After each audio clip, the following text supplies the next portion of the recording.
Eero Lehti, mitä pitäisi tehdä, että saataisiin kasvukäyntiin Suomessa?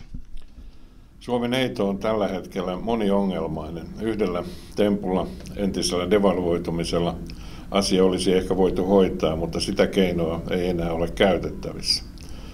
Väestörakenne on ikääntymässä, työntekevän osuus pienenee, huoltosuhde heikkenee, eikä suomalaiset niin hirveän ahkeria ole tekemään töitä, jos lasketaan vuotuista työtuntimäärää. Meidän pitäisi ensinnäkin varmaan vielä kertaalleen pohtia, voisimmeko sittenkin tehdä vähän pidempää päivää.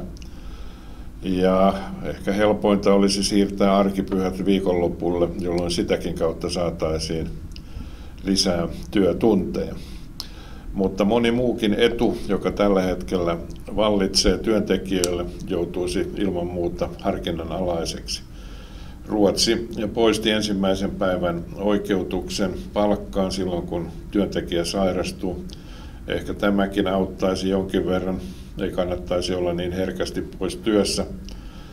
Mutta kyllä meidän verotuskin alkaa olla jo niin korkea, että ei se houkuttele enää semmoiseen työmäärään, jota tässä kaivattaisiin.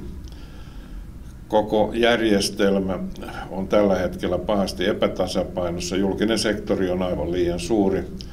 Se on kasvanut pikkuhiljaa. Nokian hyvien vuosien aikana tehtiin pitkävaikutteisia päätöksiä, joihin tällä hetkellä ei enää ole rahoituspohjaa ja Suomi pahasti velkaantuu. Näin ei voida jatkaa. Seuraavalla hallituksella ensi eduskuntavaalien jälkeen on vakava paikka. Enää ei voida lykätä toimenpiteitä.